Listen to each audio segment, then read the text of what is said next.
Welcome to Daddy vs. Doctor. Here are your hosts, pediatrician Dr. Scott Cohen and comedian Sebastian Maniscalco. Welcome, everybody, to the Daddy vs. Doctor podcast. My name is Sebastian Maniscalco. This is Dr. Scott Cohen. Today, very interesting topics. We got everything from behavior to sex education, tantrums, toddler always saying no. And we're going to talk about state of affairs right now with illnesses in the world. Yes, I got a theory on what's going on with today's kids and how much illness we're seeing. Stay tuned.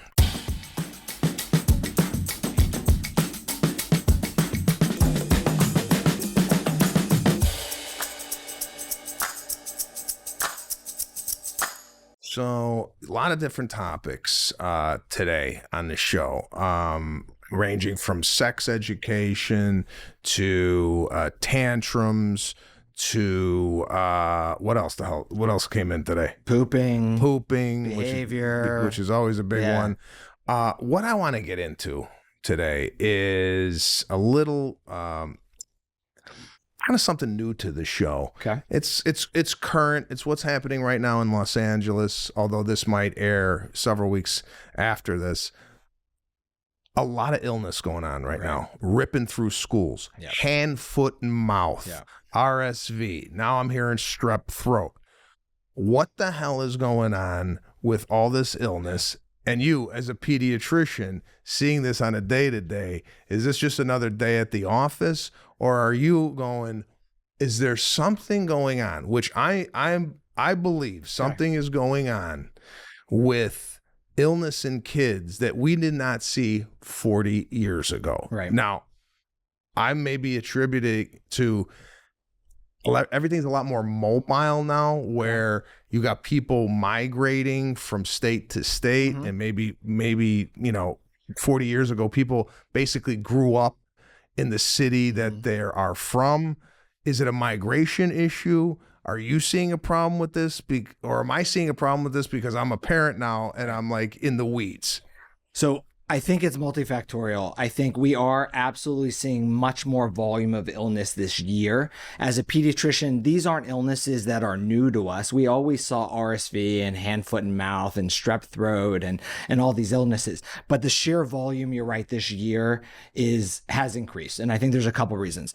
For the last 2.5 years with COVID, we really didn't see these issues because COVID sort of took over and inhibited all these other viruses and infections from coming in. So a lot of people haven't been sick for 2.5 years. We're not used to the norm of being a parent where we used to say from September to March, your child's going to be sick. They're going to have a cough and cold for 3 weeks. They're going to be better for 2 days and it's going to come back. And that's what are typically seeing as a pediatrician from basically September to March, kids have cough and colds on and off.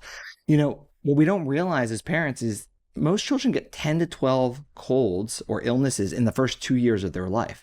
And if you think of it, most of it comes in the wintertime. So you really are just sick all the time, but that's normal. Those are normal illnesses, normal immune system reactions.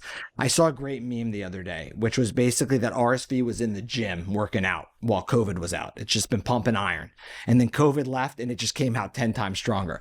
And I think that's a good visual. I think all these viruses were hiding out there, just waiting. And now they've all had the chance to come out because 1, COVID has decreased. Number 2, we took off masks, thankfully. Number 3, all the socialization's back. The kids are back in school. We're having play dates. So to your point, it's easier for these infections to spread because we're all together again, which we haven't had for 2.5 years. Yeah. So that's why it's much higher nowadays. Growing up, nobody had hand, foot, and mouth. I'm glad you're calling it that. People call it hoof and mouth. Oh, well, I never heard growing up, what's wrong with Frankie? He's got hand, foot, and mouth. If you would have heard hand, foot, and mouth in 1981, you're going to the hospital. Right. I'm thinking, and I'm sorry to say this, something's going on with illness that I haven't seen in 49 years. I'm telling you, bro. You got. I know you're on the front lines. You need to solve this. I think we hear about it more. We definitely see it more. To your point, when we were kids, right? If you were going to the doctor, you thought you were dying. Your parents only took you to the doctor if you were dying. Yeah. Otherwise, you went to school. Yeah. Right. And we're seeing a lot more of these cough and cold illnesses for all the reasons we said. And I mean, in the office, it's just crazy. I mean, thankfully, kids do really well, but all these illnesses come in and they show up with a similar group of symptoms, right? Typically fever for up to 3 days, sometimes up to 5, congestion and cough, and then fever goes away and cough and congestion sort of linger for a couple weeks. So that's typically all these hand, foot, and mouth gives these rashes, sore throat, compilation of symptoms.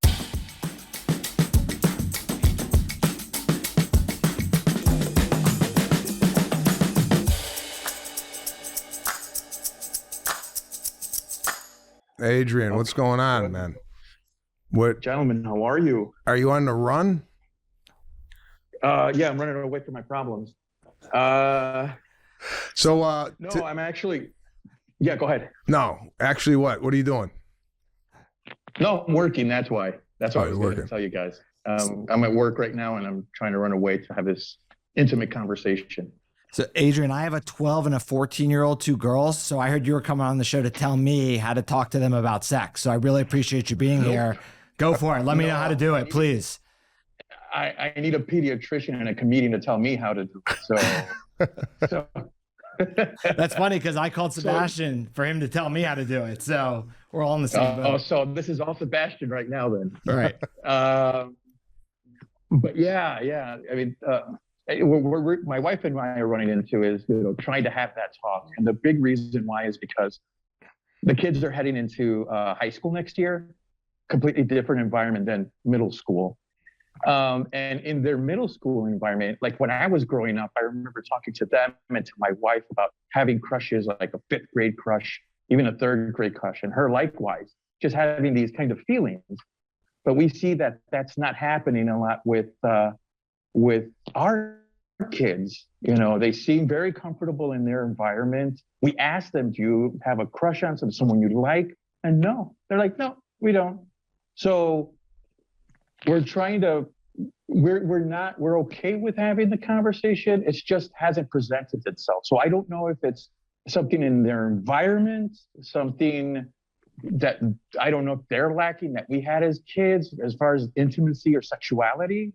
So I just don't know where to kind of have that, conversation and we don't want to have a conversation where it's just going to make them uncomfortable in a certain sense, because they're going to come to us and say, well, what are you talking about? No, we don't have these feelings, but I don't know.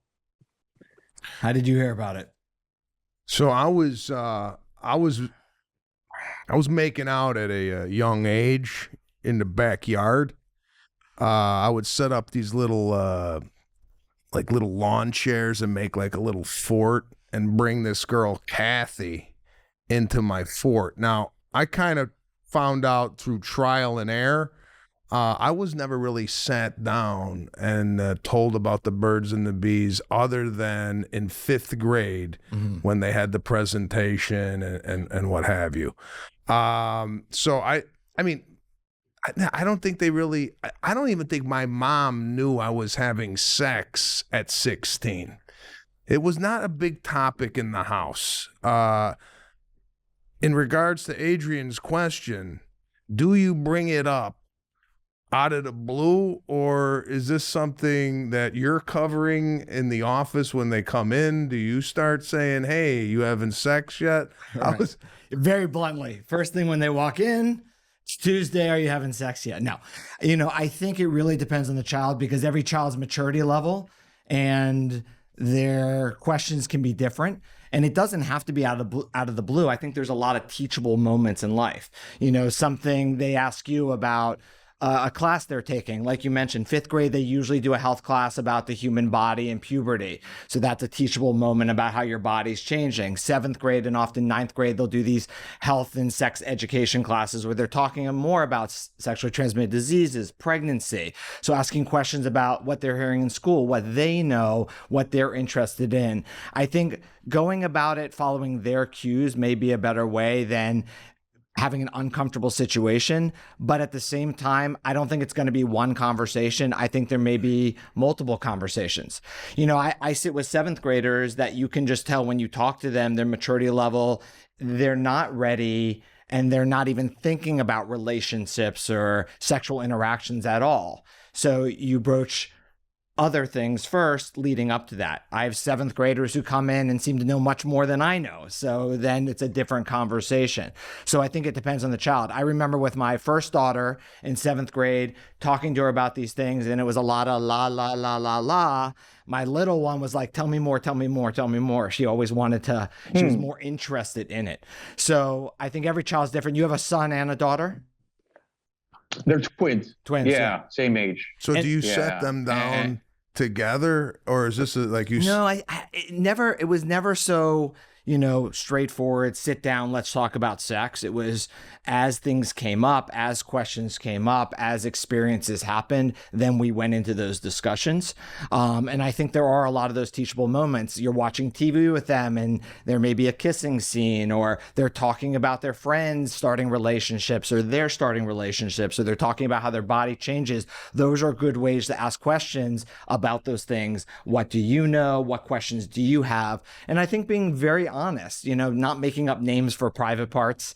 I remember I had a dad call me one time and he kept saying, my daughter has a rash. This was a younger child, a rash on the Houdini. And I said, what? And he said, you know, like the Twinkie. And he kept making up names. Well, are we talking about, we're 2 grown men. Are we talking about a vagina? Yeah, we're talking about a vagina. So we can use those terms with our children so that they know, you know, we're not calling testicles M&Ms, because then Halloween is a whole different story. Well, apparently we're still on the nickname phase in the house. Oh, you're doing that? We have to talk.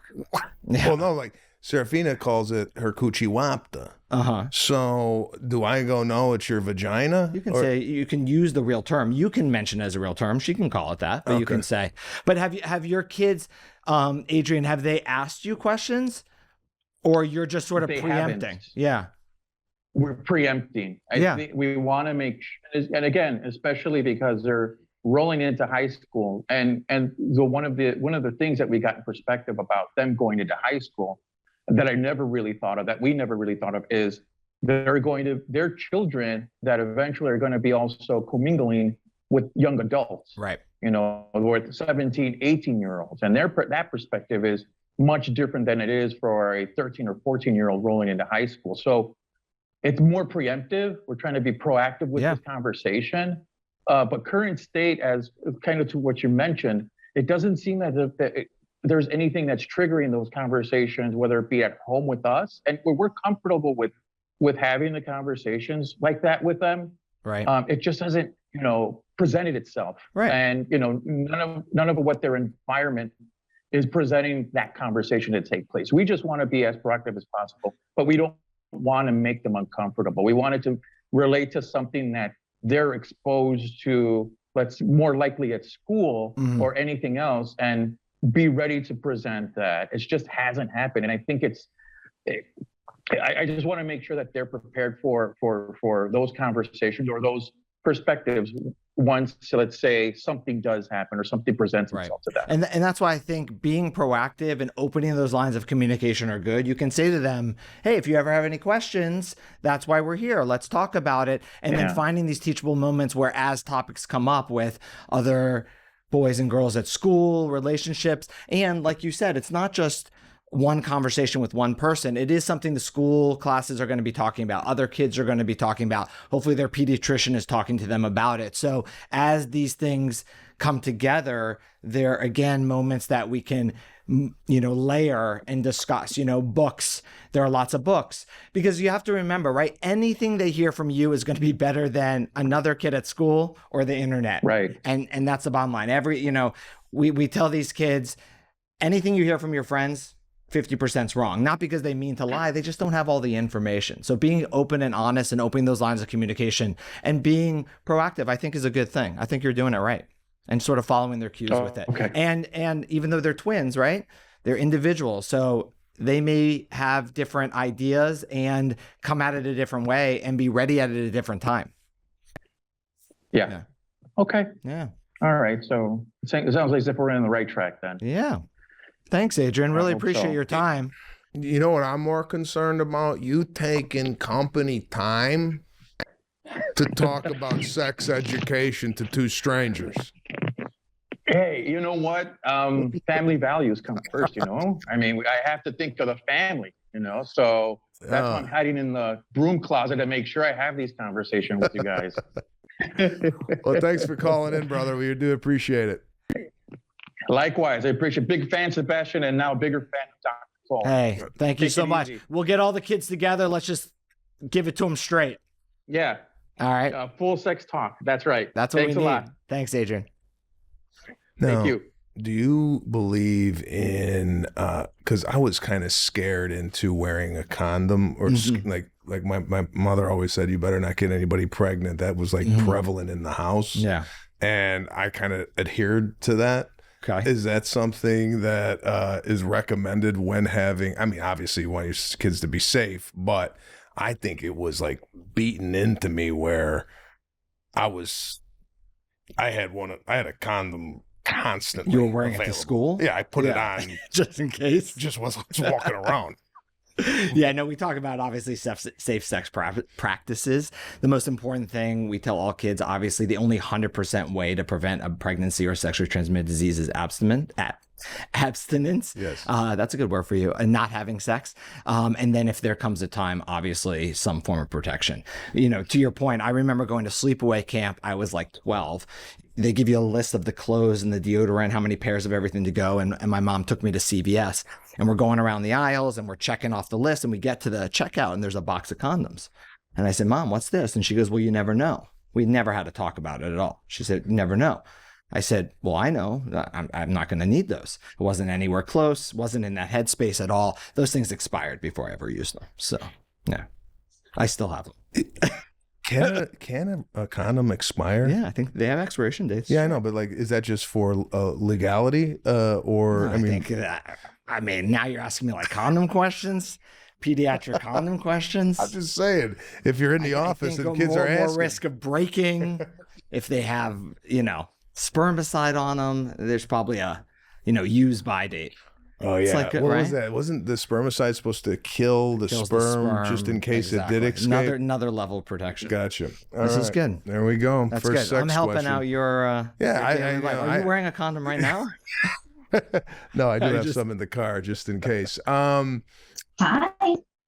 Hey, Victoria. What's going Can you on? hear me?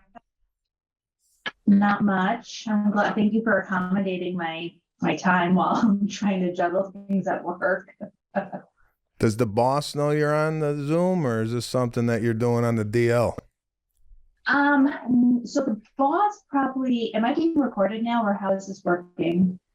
Yeah, no, you're on. You're live. Everything's being captured. All right. So the boss doesn't know, but there are marketing people that I work with, and they do know. So I have their permission. Oh, nice. Nice. Everybody seems to be hiding just to talk to us. Well, I think this is what's happening across the country at a lot of different businesses. People are using company time for their own personal shit.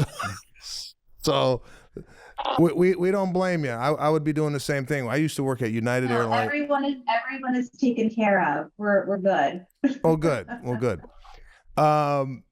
I used to work at United Airlines Employees Credit Union, by the way. This is back when I graduated. But by the way, I graduated college. Side note, before we get into the diaper,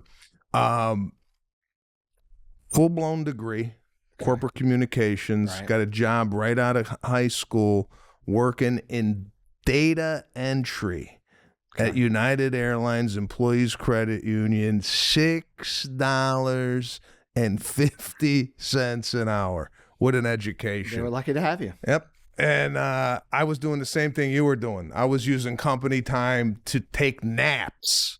So not like going into the bathroom in the handicap stall and taking a nap on that rail. Well, at least you have some space. I mean, it's quite spacious in the handicap stall, so can't complain. So terrible. Yeah. All right. So what's the problem with the 3-year-old? I mean, I figured if I can't figure it out, who can, but so my beloved Frankie, he's 3, and he mastered urinating on the potty. He stands on the potty, he sits on the potty, he goes in the yard, he loves it. And then when it's time to poop on the toilet, he won't. Yeah. And when he does like little like nugs. And so the moment you put a diaper on him, he lets loose. And I'm trying to have the approach of he'll do it when it's ready, but then you're like, is he going to go to prom in a diaper?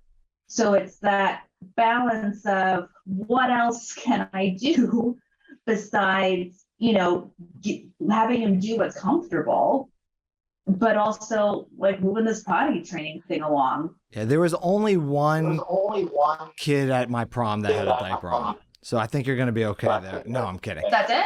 No, yeah, that's it.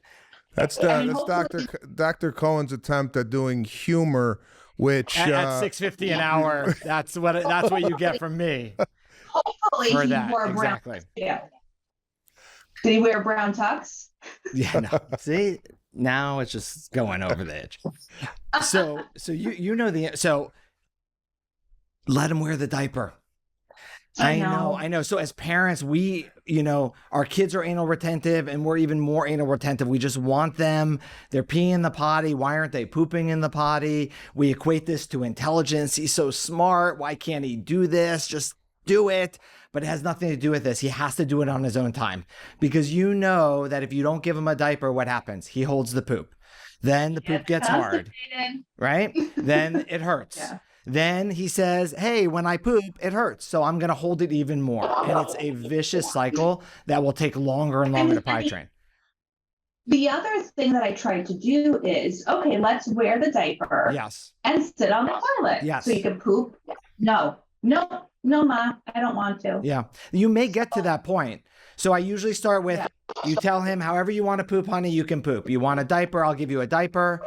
When you're in the diaper, ask him exactly, do you want to sit on the potty? Or maybe he says no, and then after he goes, do you want to come with me and put it in the potty? Just taking those baby steps to get us closer to the toilet.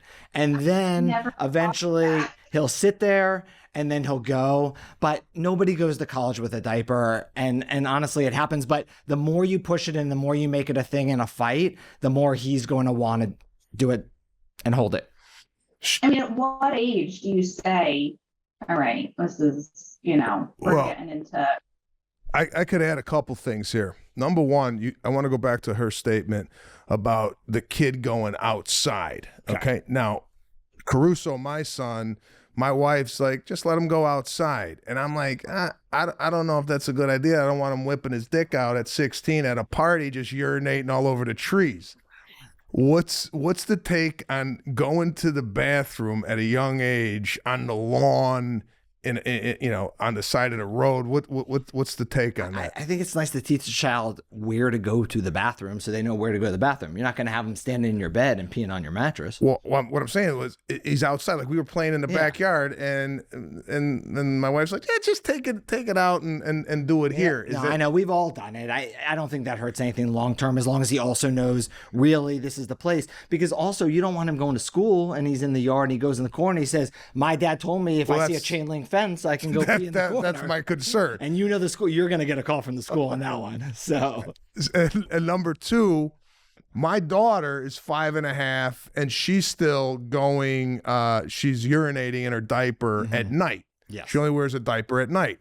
Now, I had talked to you about this going, I'm at 5.5 and we're still pissing in the diaper. And you had said, don't worry, it's going to resolve itself. Nighttime's a totally different beast. Nighttime is a brain bladder connection. You can't train the night. People think, oh, take off the diaper, they stay dry. Most likely they're just going to keep wetting. So, it's still normal up until 6 years old, meaning, a good percentage, 10 to 20% of 6-year-olds still nighttime wet. And that's normal. And even after 6, any behavioral modification things we do, limiting fluid, peeing before bed. Sometimes we do wakening at night. Sometimes we do alarm pads that wake up everybody in the house except your child. are really no better than a 50-50 shot. So if the child doesn't mind it at night, you keep them in a diaper till you have many, many dry mornings. Otherwise, you're changing sheets. During the day, same thing. There's not an age. I mean, I had a 5-year-old in the practice that the parents said, we can't take it anymore. They said, our child is a genius. She's so smart. She can do everything. She pees in the potty. She has to be able to poop in the potty. We are getting rid of every diaper. They threw out every diaper in the house. She's no longer getting a diaper. I got a call 2 weeks later. That child held their poop for 2 weeks to the point she was screaming, crying because she was in pain because she only wanted the poop in the diaper and nobody would give it. Like, give her the diaper. She gave her the diaper. She relaxed. A little while longer, it happened. And then she eventually did it. So every child gets there, but we really want this thing to be on their terms because otherwise it's going to be really painful. Yeah. So just wait this out. Let the kid use the diaper. And I would concentrate more on getting some work done during work hours. I've got everything taken care of, Sebastian. If I couldn't do this, I'd say no. I'm kidding. I was I'm like, kidding. I miss talking with you guys about my son and his bowel habits. So yes, someone is making sure everyone's okay, and I'm doing it. Thanks for coming on. Yeah, unfortunately, his son has an impatient mother, so we'll see how this works. It's parenting. It's more our issue. Gotta love it. Yeah. You'll be fine. Thank you for calling in. I really Thank do you. appreciate it. All right, Bye-bye. take care. Bye-bye. See, don't you find a lot of parenting issues? It's actually more about us as parents. Like, we want something that if we just gave it a beat, the kids are going to be okay. You know, you offer, oh, do you want to try? But if the child doesn't want to, it's okay. Yeah, I just think, again, impatience. Come on, let's, this is another problem. She's probably comparing notes with her friends. I was just about to say, right? We all, my child potty trained at 2.5. Yeah. Oh, your kid's 3. Oh, there's something wrong with your kid. We do that with everything. Yeah, walking. I remember walking. Like Serafina wasn't walking, and we know other kids that were walking, and we're like, "That's it. What does she need? A wheelchair?" So it's we go to like the worst place when our kid's 100%. not keeping up with the rest of the pack. But anyway, good stuff on the 3-year-old and the diaper. Who is next here on the Daddy vs. Doctor podcast? Hello. What's going on? What's happening? Hello, how are you? Good. Your handle doesn't have your name. Oh, it's Kim. I know. I don't know how to do that. It's Kim. Okay. One up. What's up, Kim? Hi, Kim. This is Dr. Cohen. Hey. My name is Sebastian. Hi, Welcome. Doctor. How Hi. are you? Welcome Hi. to the Daddy versus Doctor podcast. So today, what brings you on the show? I have almost 4-year-old twins. And one of the things that we're starting to get into is that they just blatantly say no. And I'm kind of struggling with, how do I not like yell or, I'm getting down on their level. I'm talking to them and they blatantly say no, and I just don't know. And then they follow each other. If one does one thing, one does the other. So it's kind of, it's super frustrating. They're good like 99% of the time, but this no thing and so adamant about being, no, I'm not going to bed. I'm not getting in my bed. Like that type of thing is just driving me insane. Okay, I could speak to this a little bit. I have a 5-year-old and a 3-year-old, and my 3-year-old's a little bit more resilient. He's, we want to get him ready in the morning. We want to put some shoes on. No. And it's said in a way where you're like, it's not like a nice no. Right, It's you're like, come on. I'm running the show no. Yeah. And again, I tend to get a little loud, not like it's crazy, but my wife tends to believe that yelling and volume increase is not the way to go or not the way to parent. I don't know. Growing up, it seemed to work for me. Yeah. Fear. Yeah, What got fear. me. So all had it. Fear. is fear-based communication something that's frowned upon when the kid is not doing what you want him to do? I think that it's not one size fits all. And I think a lot of times what happens is when we escalate the situation, then they try to get above us and escalate. And then it's a constant battle, right? Like you're screaming, now they're screaming louder and you're not getting to that point. You know, it is good for kids to learn that not everything is the same tone and the same answer, because then they can't differentiate when things are really dangerous or the answer is no, because it's always like, everything's okay, right? But it is nice to acknowledge, like you're doing. I think there's some hard and fast. You try to negotiate, you try to give them options, but then you got to get to school. So there's a point where, I'm sorry, Caruso, we're just putting on your shoes and you can kick and scream all you want. We got to get out of here, right? Kids this age do really well with routine and repetition, so expectation. So you mentioned bedtime routine, having a similar bedtime routine so we know what we're doing. We're going to brush our teeth. We're going to read a book. We're going to turn the lights off and sing a song, and then we're going to bed. But then you really need an endpoint, because it's always at this age, one more glass of water. I need to go to the bathroom. I want to go kiss mommy goodnight. And it has nothing to do with the one more. They just want to see what else they can get. Mm-hmm. And if they get it, they're going to keep trying. So I think that routine and repetition in a box is very helpful. And you try to find ways where they're making decisions so they can say yes, but then there are some hard and fast, we need to move on. Like we have to leave and go to school. We have to take a bath. Then we have to do it sometimes kicking and screaming, right? Yes, exactly. And to piggyback on that, when this is happening, is it primarily with you? Is there a father in the house? And yeah, it's primarily with me. Okay. I feel like it's more like mom. I'm gonna fight mom. Right. Okay. And I had the same thing because it was with me. It is two of them, and then it's like they follow each other, and then I just feel ganged up on, and then I'm like, they're gonna win. Like they're gonna get me.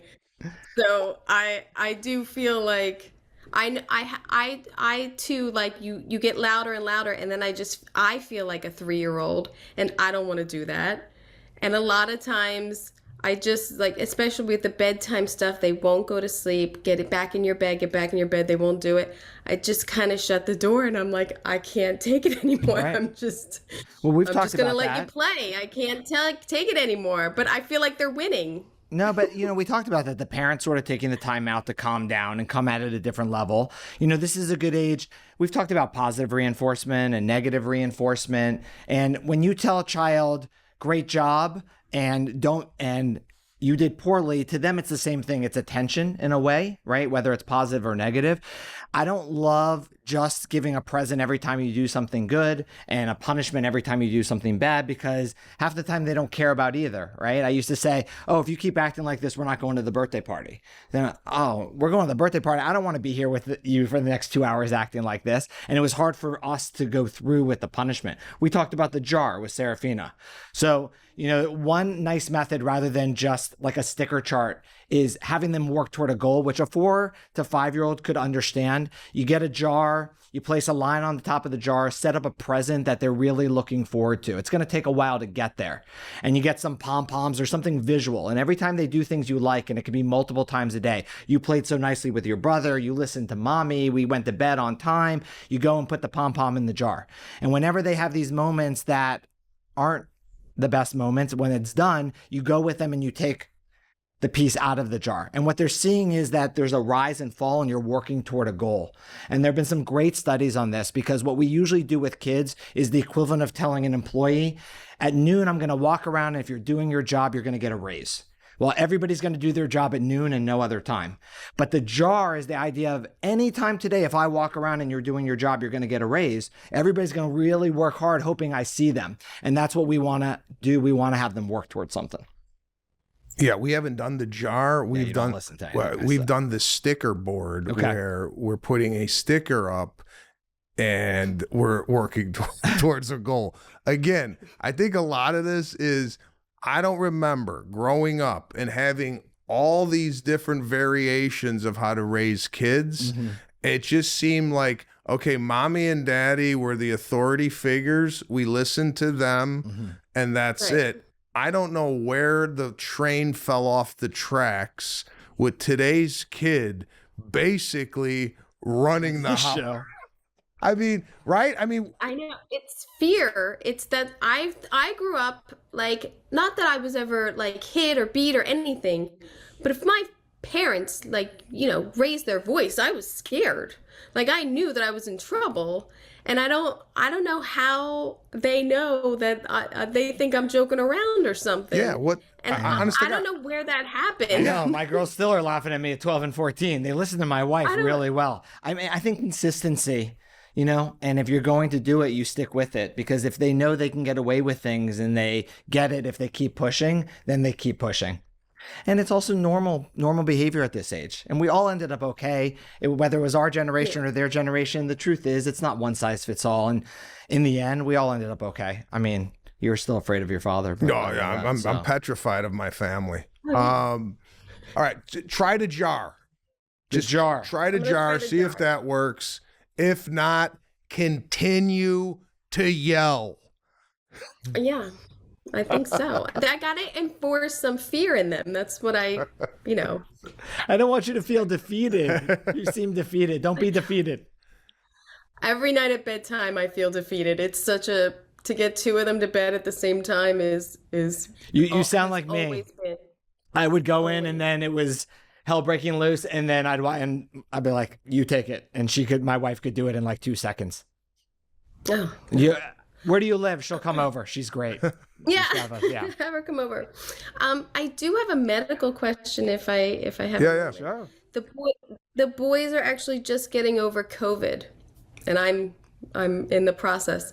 I'm wondering, should I beef up some vitamins for them? Is there anything I can do to try to help their immune system get back into it? I mean, I know it was just like a little cold for them.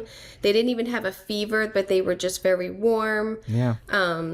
But yeah, they both just had it over the weekend. Well, first of all, I'm glad they were okay. I mean, this is something we've talked about. We saw it in kids, thankfully, as parents and pediatricians, that the severity of COVID in kids during this whole 2.5 years was much less than adults. And even with the newer strains, thankfully, still not as severe. And usually it is a couple of days of fever at worst, if at all, and some cold symptoms. And really, like any virus, whether it's COVID or anything else, it's really just keeping to a nutritional diet. If they want to do a multivitamin, that's fine. Honestly, do I think it really makes a difference of them getting a virus or not? Probably not. If they're exposed, the chance of you getting it, whether you're taking the vitamin or not, is still there. The best things you can do for most illnesses is, if there is a vaccine for it, you try to get the vaccine to help prevent it. Good hand washing, limiting contact with other sick people, are really sort of the three best things. And then thankfully, if you do get sick, especially in kids are very resilient and usually get through it really well. That's really your best bet. Yeah. Alrighty. Sounds good. Yeah. Well, thank you for your time. I appreciate you calling in. Yeah. Yes. Thank you. Bye-bye. Bye. Bye-bye. We'll get into that in our discussion in regards to what's going on today with illness. A lot of illness. Yeah. And I keep referring back to when I was a kid, and I don't know if I'm onto something here with illness being a lot more prevalent in today's society than it was 40 years ago when I was growing up. But we'll save that, put a button in it. You figured it out? No, I'm looking for a book or someone to think, to validate what I'm seeing. Got it. And nobody's been able to do it. Oh, wow. Okay. Right, there we go. Talk about it. Yeah. That's it. Moving on. Hello. Hey, Katie, Sebastian and Dr. Cohen here. Daddy versus Doctor. What's happening? Hi. And we understand there's a violent toddler in the home. Is that right? Very violent. Yes, that is correct. All right, give us what's going on. Is he beating the shit out of you, or what's happening? Yeah, pretty much.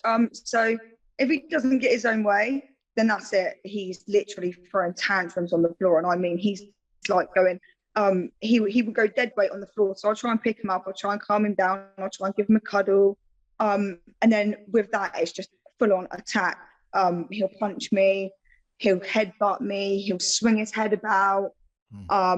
He bites me. He's bit me to the point of bleeding before. It's just really, really awful sometimes. All right, well, how old? He's 2. too. So is this kind of normal behavior? Is this something outside the box?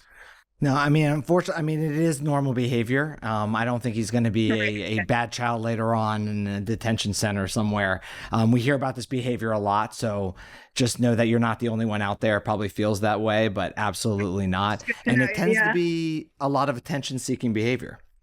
So basically, when he bites you, when he hits you, when he's throwing the tantrum, he's looking for your attention. So even going over and picking him up or trying to talk to him is the attention he's looking for. So he just thinks, all right, if I don't get my way another time and act like this, mommy's going to give me that attention. So it's tough, but I think actually the best thing to do, let's say he bit you, is say no once so he knows you're upset. No, you don't bite mommy. So he knows the response is not a good one.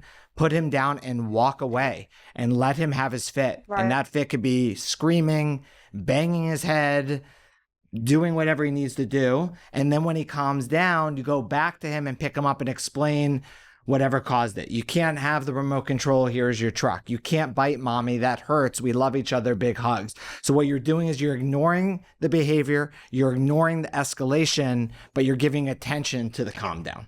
And that's what's going to reinforce, hey, I get attention for the positive actions. And then when he does things you like, go over the top, giving him positive feedback. So he wants to act like that to get your attention rather than beating the floor for your attention. Yeah. All right. Okay. Okay. So we've had similar issue at home with tantrums. However, when they go to school, you don't see any of it. It's absent at school. You ask the teacher, is he doing tantrums? Is he biting people? No, it's pleasant. Kid's great. Why in the hell is this happening at home and not outside the house? Because he loves you the most. Is that... No, a little bit. I actually, when I hear that from parents, because I hear that a lot, I actually take that as a good thing, because then it's 100% behavioral. They are able to behave the way you want them to. They're choosing not to. As a child who had developmental issues, who would do it in any type of environment because they have no control of it. I remember, to your point, going to our first preschool, I don't know, parent-teacher conference. And the teacher said, your daughter is the best behaved, the best listener, the best sharer. And I looked at her and I said, point to the one you think is my daughter. Because it's things you never saw at home, but she's perfect at school. So that makes you even more angry as a parent, because you're like, you could do it. Why are you doing it for me? Nobody's paying me. Yeah. Right? No. Is he do it with, is there a father in the home? Yeah. He doesn't do it with his dad at all. Won't do it with his dad. His dad, see, I have no authority, whereas his dad would literally just say, right, no, you don't do that. Simple as that. You don't do it. And he kind of has boundaries with his dad, so he just knows not. It's really, really strange.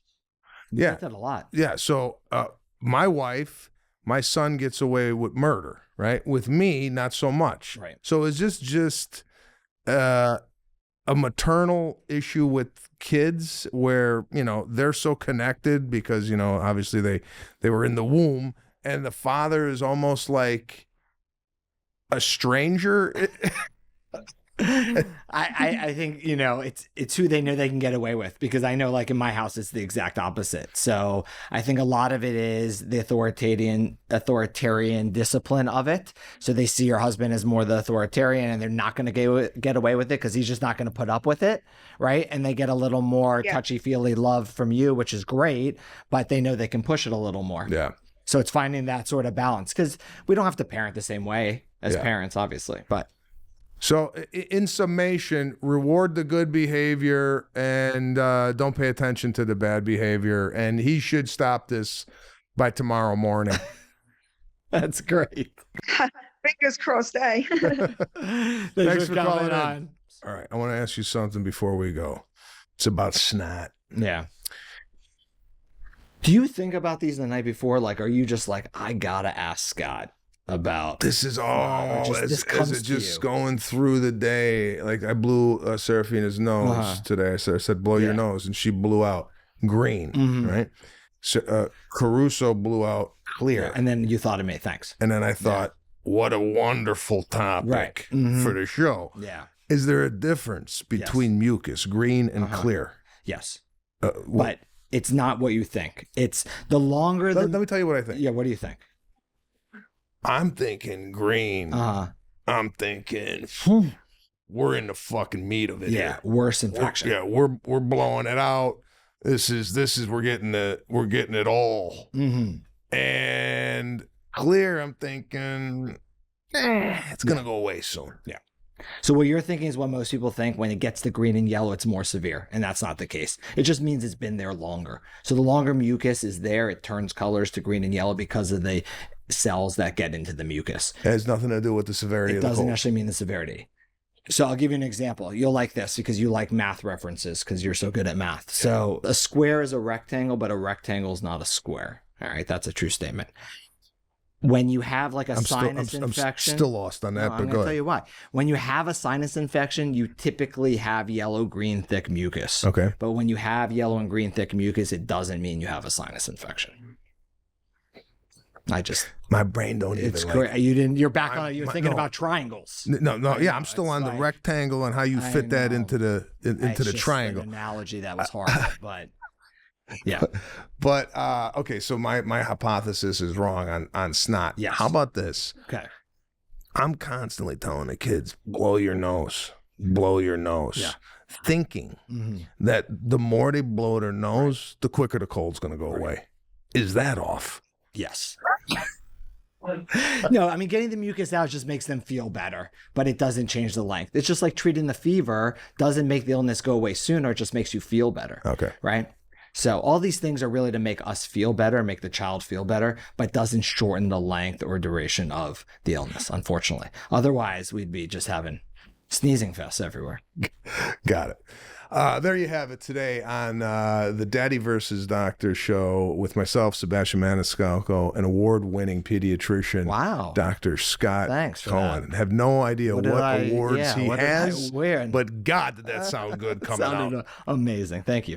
Listen, if you guys want to join us on the show with your issue with your child, behavior, what have you, please go to daddyversusdoctor.com, visit our website, email us the issue, and we'll get back to you. Or just email us at daddyversusdoctor@gmail.com. That's it for us today. We'll see you next time.